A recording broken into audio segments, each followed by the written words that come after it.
On a gas water heater, one of the main things that can go wrong, you wake up, you got cold water, you're wanting to take a shower.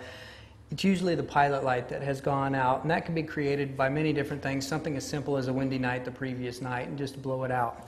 To go over this and to troubleshoot this and to figure it out, what we do first and foremost is make sure that the unit is not touched up here, that it's in the on position, and that your thermostat is turned up to where it is, which probably is where it is just because that's where you left it, but sometimes the kids will come through and mess with things, or you never know. At any rate, if that's all good and you've still got cold water, what we do is check for the pilot light. To do this in a standard water heater, we remove this cover, which is the outer cover. There is also an inner cover. If you do not have both, you need both, so find one if you don't. And for that, you probably need to call a certified technician. So you take this off and up like this, run it through. That's the simplest way, and I'll tell you why when we go to put it back in. The next thing we do is look in. We follow these tubes down and in, and what they do is attach to what's called a pilot assembly. In that pilot assembly, there is 3 components. The main gas that comes in and through and goes past, that it actually attaches to and goes to the burner. There are 3 lines that go down in here. You follow them in to find out where the pilot is. The pilot assembly itself is right here. This is the thermocouple. What the thermocouple is what the pilot flame actually fires against to create a little bit of an electric energy that holds a magnet inside of the gas valve. The next is the main gas valve, which doesn't have to do with the pilot except for the simple fact the pilot assembly attaches to it with a couple of little screws and a bracket that's there. The third is the pilot tube itself, which is what runs over and into the pilot assembly that the gas actually travels through into the pilot to make it go. This is where the pilot tube attaches to the pilot assembly. Following up from that, there is what we call the pilot itself. That's where the pilot light comes out. That's a hooded thing that shoots the pilot across over to the thermocouple. The thermocouple goes up in past that, typically to the left. Sometimes it's to the right, but it's always to the side either way. And that's where the flame blows against. Some pilot assemblies are vertical as opposed to horizontal, and you'll be able to spot the thermocouple. Always follow the copper line for the thermocouple, because that's typically where your problem ends up being if your pilots burn out or won't light after you do the unit after you light the unit itself.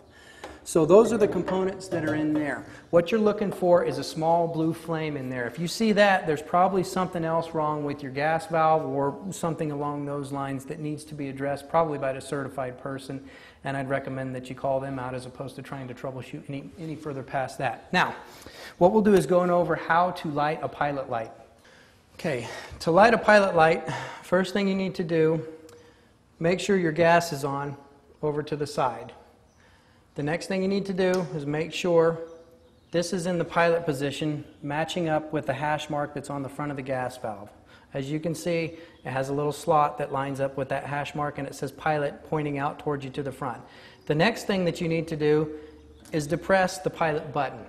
With the pilot button depressed, you hold this down, and then you light down in the water heater to light the pilot. And then you hold this button in, this knob in, for about a minute. What it's doing is that flame's blowing against your thermocouple to prove that you've got flame inside. It's a bimetal product, and what it does is it creates a little bit of magnetic energy up inside this solenoid. So as you hold this button in, it pushes against this, and as that energy is created, it's transferred and it holds down that little magnetic button. So once it's done, after you've held it in about a minute or so, you let it up, and that pilot should stay lit. Now remember, this has to be held down for a minute. You have to see that flame for a minute.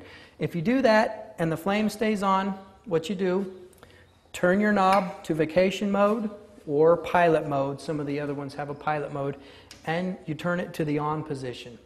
After that, you go ahead and do a test by turning this. You'll hear it click, and then you'll hear flame go and see flame. If you see that, you're good to go. The next thing you want to do, shut it back off, because you don't want to put all the doors on before you know you've got a flame. You shut it back off, and then you proceed to put the inner door on. To do this, most people, this is kind of a tricky thing, even though it doesn't look like it. You start upside down and you wrap it in, and then it slides right into place. And the next thing you do is put the outer door on. and slide it down into its little slotted place, and then go ahead and set the temperature back up on your thermostat, and you'll hear the water heater fire.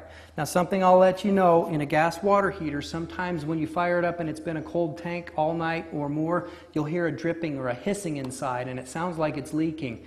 This is completely normal. If a tank's dead cold, what happens is with the energy transfer of the flame against the tank, there's condensation that happens. And as it builds up and into the flue, it'll drip down and hit the burner, and it makes a sizzle sound, just kind of like dropping water into a hot vat of oil. It makes a sizzle sound. Or if you have a wood-burning fireplace, you can drop water on it and watch it dance. Same concept inside of here. So that's completely normal. Sometimes even a little bit of moisture around it, if it's fired up brand new with cold water, is completely normal.